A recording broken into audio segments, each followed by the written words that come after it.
Southern China, winter 1268 CE. The wind off the Han River cuts like a knife. Frost glitters on reeds and broken spears as the Mongol horde gathers on the northern bank.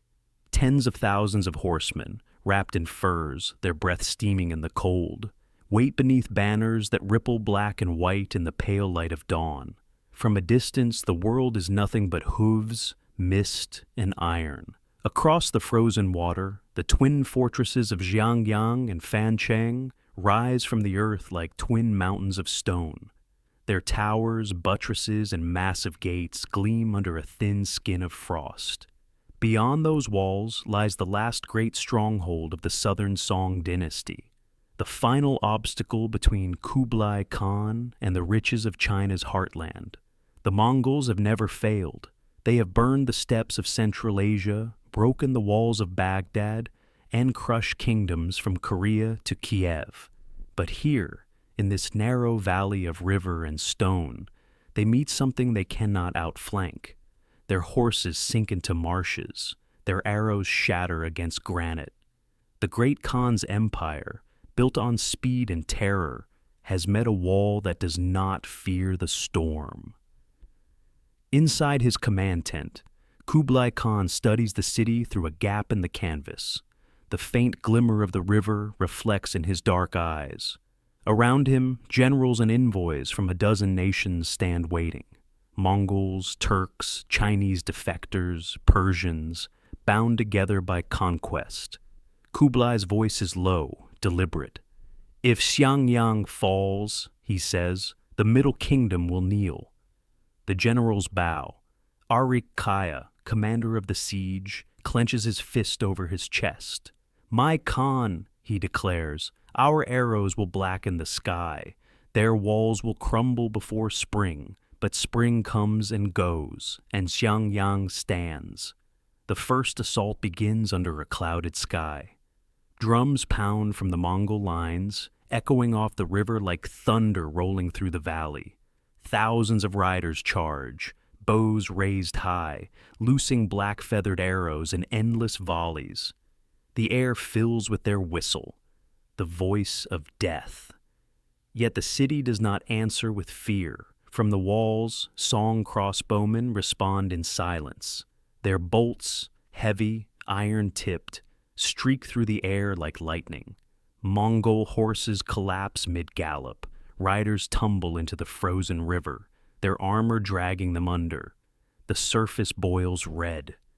Behind the battlements, General Lu Wenhuan walks calmly along the parapets, his armor polished but scarred. Hold your aim, he commands. Let them come close enough to taste their mistake. The Mongols crash against the walls again and again. Scaling ladders splinter. Siege towers burn beneath pots of boiling oil. From within the city, the roar of defiance grows louder with every failed attack. When the last horn sounds, the field is strewn with bodies. The Mongols retreat into the smoke, dragging their wounded through the mud. In the distance, wolves begin to howl. That night, Kublai Khan stands alone at the river's edge, his fur cloak flickering in the firelight. The moon rises, pale and pitiless. He watches the walls across the dark water, unbroken, unshaken. The horse, he mutters to his aide, is useless against stone. Weeks become months. The Mongols encircle the city like an iron ring. They build dikes to flood the surrounding plains, starving Xiangyang of crops and trade. Yet the city endures. Boats slip through at night along hidden channels, bringing rice and medicine. Each dawn, the Song banners still wave, green dragons on golden silk. In his command tent, Kublai calls his council. The air smells of smoke and exhaustion. Maps are spread across the table, the rivers, the mountains, the endless walls of Xiangyang. His generals argue, some demand another assault, others whisper of retreat. The Khan listens, expression unreadable. At last, from the far side of the tent, a voice speaks, calm, accented, unfamiliar. It is Ala al-Din, a Persian engineer brought east from the ruins of Baghdad. He steps forward, bowing low. "My Khan," he says, "if the horse cannot break the wall, then let the stone do it for you." The room falls silent. Ala al-Din kneels and draws on the packed earth, a strange machine with a long arm and counterweight. This is a manjanik, a siege engine born in the lands of Islam. One swing of its arm can throw a boulder heavier than 10 men.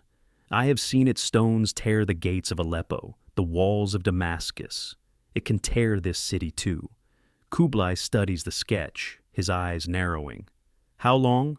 40 days, my lord, the engineer replies, "and the sky itself will fall upon them." The Khan looks to his generals, men who have spent their lives on horseback, who know the bow and blade, but not the language of levers and stone. They shift uneasily. "Build it," Kublai commands.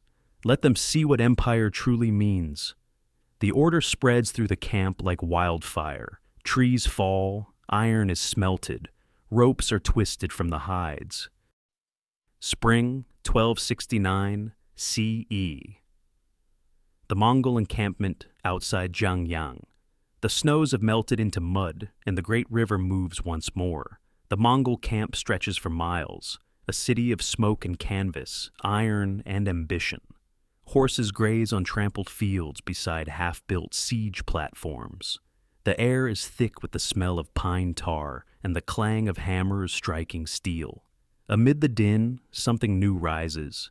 Not another tent, not a stable, but a machine. A structure of wood and rope, taller than a watchtower, broader than a house. Its frame creaks as laborers drag timbers thicker than men's torsos into place. The Mongols, once lords of motion, now become builders of stillness. The Siege of Xiangyang has turned them from horsemen into architects. At the center of it all, Ala al-Din and his companion Ismail, both engineers from Persia, move among the workers. Their robes are dusted with sawdust and soot.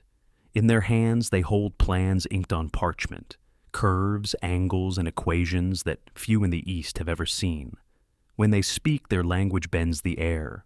Arabic words of balance and gravity, translated by Chinese scribes into the tongue of the Khan.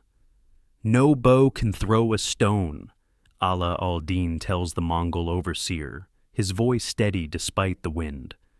"Only the weight of the world itself can do that." Beside him, Ismail nods and marks a line in the dirt, tracing the great arm of the machine, the Huihui Pao, the Muslim trebuchet. Its counterweight will be filled with stone and lead, its sling woven from the hides of oxen. When complete, it will hurl boulders as large as millstones across the river, farther than any catapult known in China. Kublai Khan watches from horseback, his fur cloak brushing against the mud. His generals surround him, silent, uneasy. To them, war has always been about the thunder of hooves and the flash of arrows. Now they watch men in robes build strange wooden beasts whose limbs move not with rage, but with mathematics. "Are you sure this will work?" asks Arik Kaya, his voice coarse with doubt. "The horse is swift," Ala al-Din replies, "but the stone is patient." Kublai's lips curve into a faint smile. He looks up at the skeleton of the trebuchet rising before him, half-finished, yet already monumental. "Let the patient teach the swift," he says. "Build it." The camp becomes a forge of innovation. Woodcutters fell ancient pines from nearby forests. The sound of axes echoes for miles. Blacksmiths heat metal pins and rings until they glow orange. Chinese carpenters, masters of joinery and balance, work alongside Persian mathematicians, their gestures animated by mutual curiosity. The air hums with a rhythm that is not war, but creation. Ropes as thick as a man's arm are woven from twisted oxhide. The smell of tar and sweat fills the air. 1,000 men labor in concert, singing work chants from a dozen tongues: Mongol, Turkic, Persian, Chinese. For the first time, the great Khan's empire builds together, not for destruction, but for mastery. From across the river, General Lu Wenhuan watches through a spyglass. He sees the monstrous silhouette rising higher each day, its wooden arm reaching toward the sky like the limb of some forgotten god. His officers murmur in fear. Some call it a demon engine, others a weapon of heaven. Lu's voice is calm, but his eyes are shadowed. Every empire finds a new way to kill, he says quietly. This one builds it. That night, in Xiangyang, lanterns burn along the walls. Blacksmiths hammer late into the dark, reforging arrowheads, strengthening bolts, preparing for the storm they can already feel coming. In the temples, monks chant for protection. The sound drifts down to the river like a low, haunting hymn. Back in the Mongol camp, Ala al-Din and Ismail conduct their first test. A small-scale model stands in the mud, its wooden arm wound tight by ropes and pulleys. The Khan himself stands nearby, flanked by his generals. The wind stills, the engineer signals, the release pin drops. The arm swings down with a violent rush of sound, a thunderclap of wood and air. A stone the size of a man's fist arcs across the river, striking a distant boulder with a crack that echoes like the sky itself breaking open. For a moment, no one breathes. Then, slowly, a murmur ripples through the Mongol ranks. Even the horses stamp in restlessness. Kublai nods once, expression unreadable. "Build the great one," he commands. "Build me the arm of the heavens." By midsummer, 2 colossal trebuchets stand complete on the northern bank, their frames wrapped in rawhide, their counterweights glinting with metal and stone.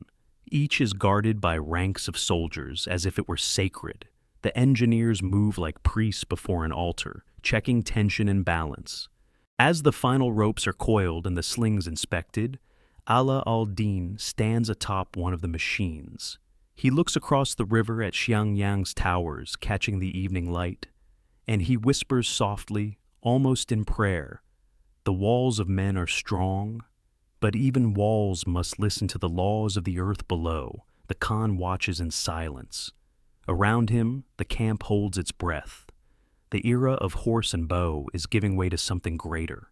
The age of empire built not by instinct, but by intellect. And as the sun sets behind the western hills, the trebuchet's shadow stretches across the river, long, unbroken, and destined to fall upon the city that dared to defy the Khan. Autumn, 1270 CE. The Siege of Xiangyang enters its final year. The morning mist clings low to the river. Beneath it, the Mongol army stands in perfect silence. The 2 Huihui Pao, the Muslim trebuchets, loom on the northern bank like sleeping titans.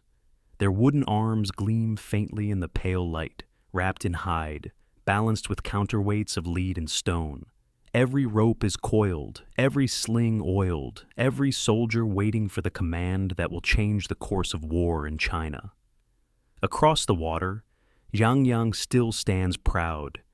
Its towers pierce the sky, banners of the song fluttering defiantly in the wind. On the walls, General Lu Wenhuan walks slowly among his men. The defenders are weary, eyes hollow, armor dented, hands cracked from months of toil, but their hearts remain unbroken. "The wall is stone," Lu murmurs, his breath misting in the chill air, "but so are we." He looks toward the Mongol camp. Beyond the smoke, he can see the strange wooden shapes gleaming in the dawn. He knows what's coming. At the river's edge, Ala al-Din stands beside the first trebuchet, hand resting on its timber frame. His apprentice, Ismail, checks the sling's knots with trembling hands. Soldiers and engineers gather in solemn silence. This is not just a weapon, but the birth of a new era. The order comes. Release the arm of heaven. The pin drops. The great machine roars to life. A deep, resonant boom that rolls across the valley like thunder. The arm swings in a majestic arc, its ropes shrieking, its counterweight plunging with the force of a collapsing mountain. The stone, a boulder the size of an ox, launches into the air. For a heartbeat, it seems to hang suspended, glinting in sunlight. Then it falls. The impact shatters the dawn. The first projectile slams into Xiangyang's outer wall, cracking the ancient bricks with a sound like the snapping of the earth itself. Dust and smoke erupt in a rising cloud. Soldiers on the wall are thrown backward. The defenders stagger, blinking through the haze. They've never seen power like this. From the Mongol bank, a roar erupts. Thousands of voices crying victory, awe, disbelief. The second trebuchet fires. Another stone arcs through the air, trailing dust like a comet. Then another, and another. Each strike reshapes the horizon. For 3 days, the valley becomes a storm of fire and stone. The Mongols fire day and night, their siege engines lit by torchlight, the sky painted red by smoke and flame. Engineers feed the trebuchets with endless stones. The sound is relentless. The boom, the whir, the crash, a heartbeat of destruction that echoes for miles. The Song defenders answer as they can.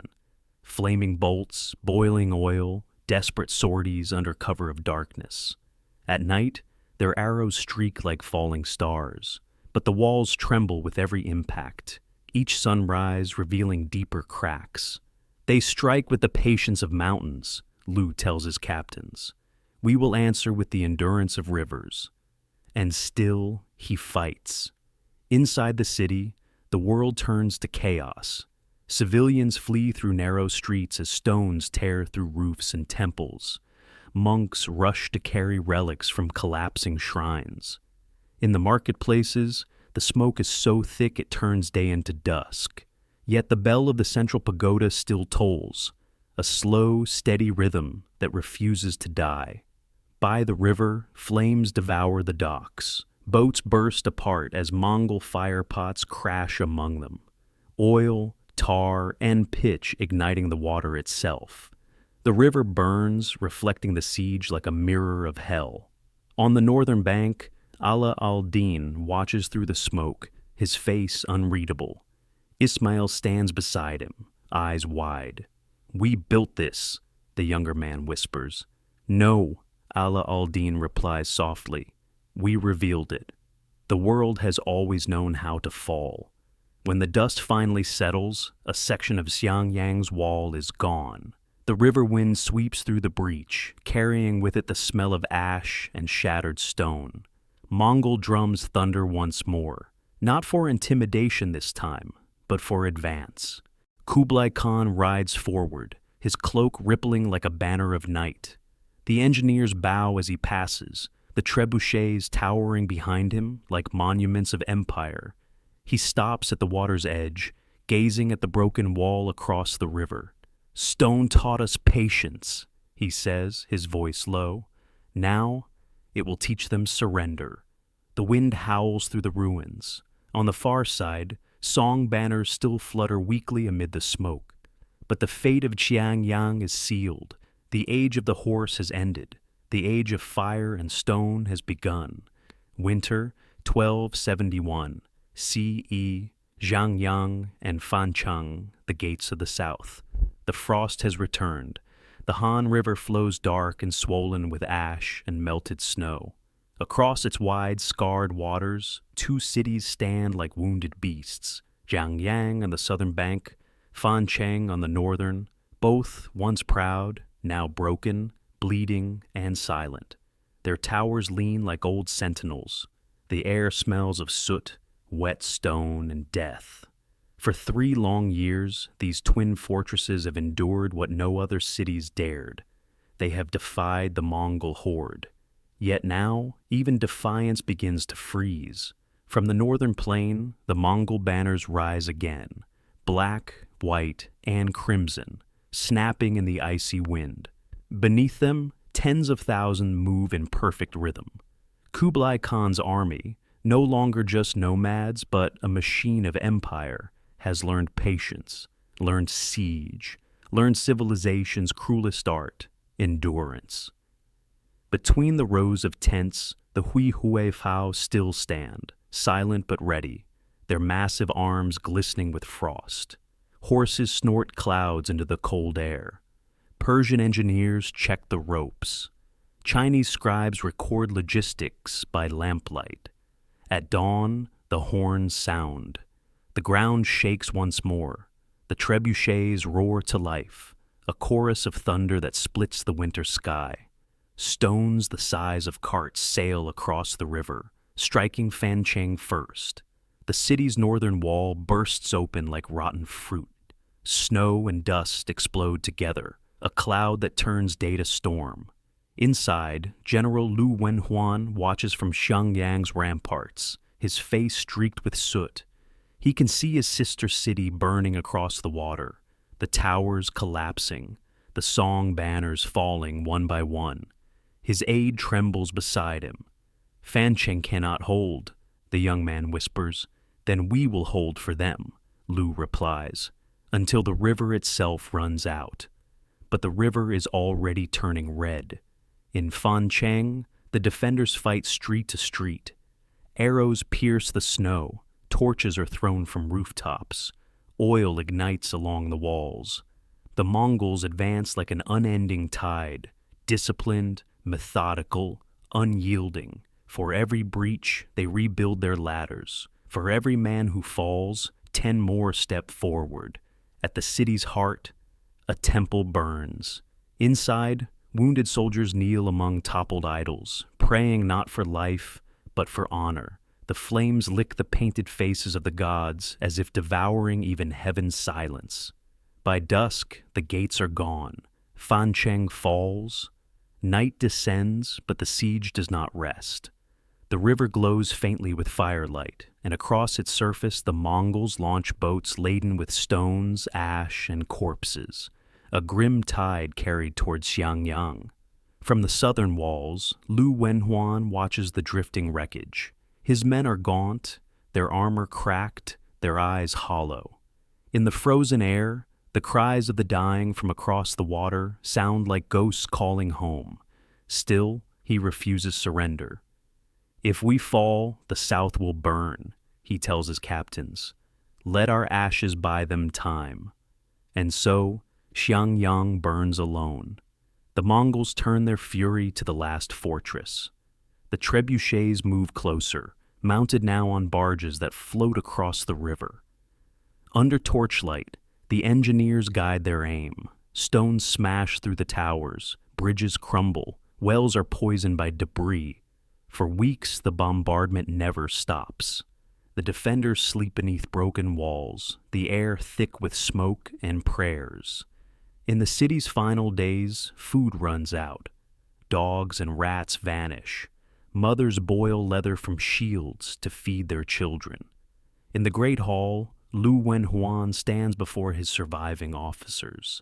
He is thinner now, his hair white with ash. We cannot stop the storm, he says quietly, but we can choose how we are remembered in it. At dawn, a final roar splits the air, the Huihui Pao's last barrage. The western gate collapses completely. Mongol banners surge through the breach, their horsemen pouring into the streets, sabers glinting in the dim light. The Song defenders fight in silence. No more horns, no more drums, only the clash of steel and the hiss of fire. On the steps of the southern temple, Lu Wenhuan raises his sword one last time. Surrounded, wounded, bleeding, he looks up through falling snow. If the city must fall, he murmurs, then let it fall standing. The Mongol general, impressed by his resolve, lowers his weapon. For the first time in the siege, mercy flickers through the smoke. Lu is captured alive, not as a prisoner, but as a warrior worthy of remembrance. When the sun rises, the twin cities of Xiangyang and Fancheng are no more. Their walls lie in ruins, their towers reduced to rubble, their rivers choked with debris. But through the smoke, the Mongol banners now gleam gold in the dawn, the emblem of the Yuan to come. From his command hill, Kublai Khan watches the flames die down. Around him, silence settles like snow. The walls have fallen, he says softly, and with them, the gates of the south.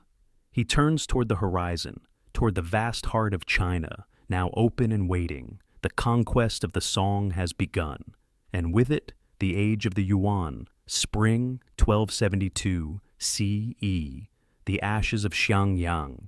The river runs quiet now. Where once siege engines thundered and towers blazed, there is only silence, the hush that follows the breaking of an age. The Han River, still thick with the memory of fire, reflects the ruins on both banks like a mirror of ghosts. Xiangyang and Fancheng, the twin sentinels of the Song, lie in ruins, walls collapsed, gates buried under stone. The banners of the Dragon Empire, now nothing more than torn silk fluttering in the wind. Smoke still rises from the rubble, curling lazily into the pale sky. The crows have come, black wings sweeping low over the water. The smell of burned wood, salt, and blood lingers in the air, refusing to fade. On the northern bank, Kublai Khan stands alone before the river. The wind pulls at his cloak, heavy with frost and dust. His generals wait behind him, silent, knowing not to disturb the moment. This was the door, Kublai murmurs. Now it stands open.